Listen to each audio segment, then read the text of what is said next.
If you're a student, I'm personally challenging you to the 75 hard challenge. Now, the 75 hard challenge was a challenge that went viral a few years ago that mainly focused on getting fit and healthy.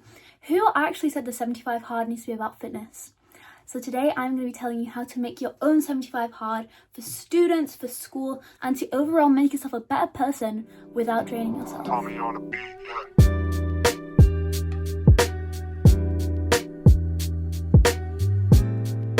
Hi, my name is Priya and welcome back to my YouTube channel. Today we are going to be talking about how to make your own 75 hard challenge. Obviously the 75 hard is known for being hard. It's called the 75 hard for a reason. It consists of you completing certain tasks, quite exhausting tasks, for 75 days. The original 75 hard included things as working out twice a day, eating healthy, etc, etc. I just thought, I want to set myself a challenge, and what better way to do it than to make it academic so I can actually intertwine it with my studies and make myself a better person. Now, the day I'm filming this on is the 5th of January. Alexa, what day is it in 75 days? Good evening, Priya. The 21st of March 2025 is on a Friday.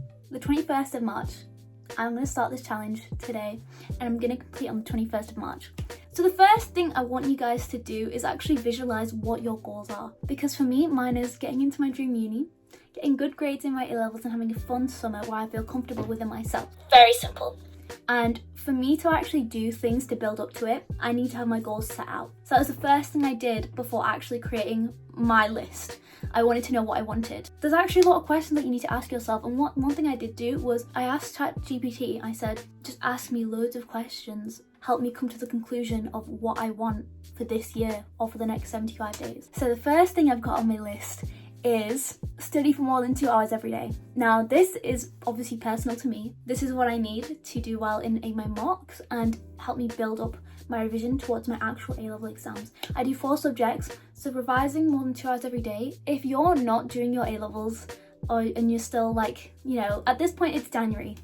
If you're doing your GCSEs, trust me, I was not revising this much for my GCSEs, but for my A-levels, I am going to be revising more than 2 hours every day. The last few days I've been doing consistently 2 hours plus, and it's not as hard as you think. This is my minimum. Like, I always have to know my minimum to be able to reach my maximum, because if I just have a maximum and I don't reach it, like, I just become very unmotivated and I'm like, I don't want to do this anymore because I know I can't fill it. I'd rather have a minimum, so I know I have to do 2 hours every day. I also wanted to add in something physical, so movement 3 times a week. So any sort of movement, that is weights. Most of it's going to be weights to me, but also just going on walks, using that to socialize. That is what I needed, at least 3 times a week.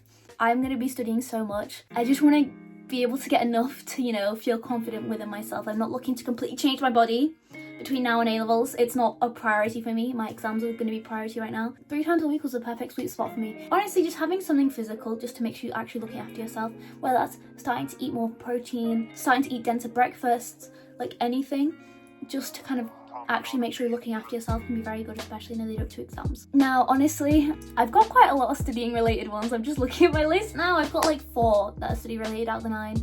So the next one is doing 1 past paper per subject per week.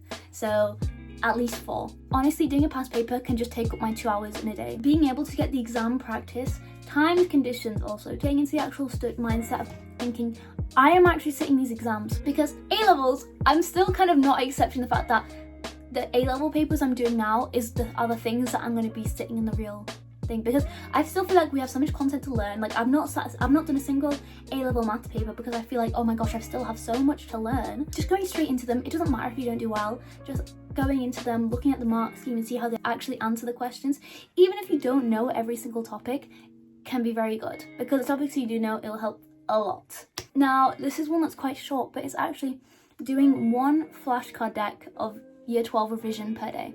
Economics, it's so easy for me to put it on the back burner because it's kind of like my nice subject, but the work does start to stack up. So just being able to keep on top of it, so like just going over, I don't know, indirect taxes or subsidies, because my decks aren't very big, it's very easy for me to just do like 1 per day. That can be before bed, that can be the first thing in the morning ritual. I'll always have myself a minimum 10 minutes to spend on it, otherwise I will just flick through them and not absorb anything that's going on.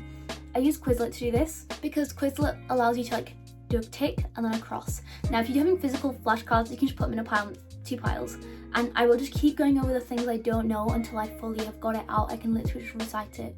So actually going back and looking at the basics just for 10 minutes every day, it's going to help you so much in the long run. Like, it's that quote, if you improve 1% every day, then by the end of the year you'll be 37 times better. Like, 10 minutes every day, that's probably not even 1% of your day. Another thing is, this doesn't have to be specific to studying, but reflecting on your day and planning for the next day before I go to bed is just very good. I actually use the Apple journaling app. It will prompt me to do something every night, and it's so useful. I'll just put the things that happened, things that went well and things that didn't. It's just 3 simple things: what has happened, what went well, what I didn't like about the day. When you're getting like later on into high school, time moves fast, and you might be in year 10 listening to this thinking, no, they're lying. Trust me, it does. I used to think they're lying. No, I cannot fathom that I'm actually in year 13. This is my last year of education. I do think it's vital that you actually look on what you did every day, because looking back, like, I used to keep a diary in year 10, and I laugh at the things I talked about, because oh my gosh, like, the people I talked about, they're completely different to the ones I speak to now.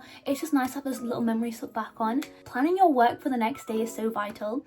I went into a bit of a control freak mode because, guys, I don't know if you noticed, but I took a break. I've not posted on here in almost a month. And so in December, right before Christmas holidays started, I went to Mexico for a week. And it was the nicest trip of my life. And one thing I did not do while I was there was doing any intense revision. And so I got back and I was like, oh my gosh, what am I going to do?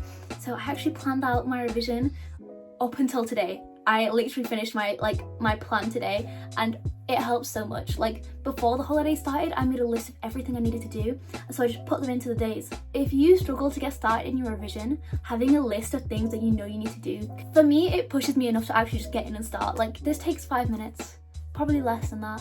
It takes 2 minutes to reflect, 2 minutes to plan. Now, I want to be able to actually consolidate as well for 30 minutes a day. Consolidate what I learned at school that day, because otherwise, like, so say I've learned a new topic, which isn't happening as often now because we're kind of getting to the later stages of year 13, but this helped me a lot in year 12. So I'd look up the topic, I'd make the flashcards. Flashcards for me don't take very long to make. I've become very accustomed to making them. I'll just get the notes up on one page and get the flashcards up on another, or a video, and just spam out them. It takes me 20 minutes maximum to make them, depending on the topic. Don't have to be finished straight away. Okay, no one's asking you to make a full set of finished flashcards. Just go through it as you go along the topic, and it'll take you like 10 minutes every day to add something new and just learn them, because it just helps your long-term revision so much. For my GCSEs, I really focused on biology because I was so bad at it.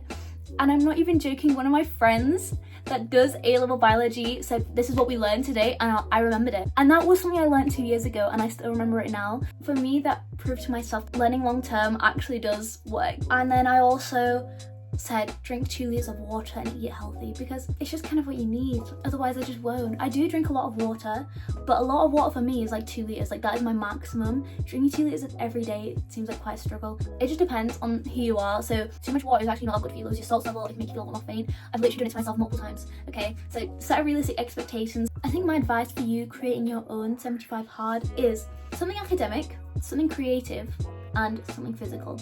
So my academic was obviously on my revision stuff.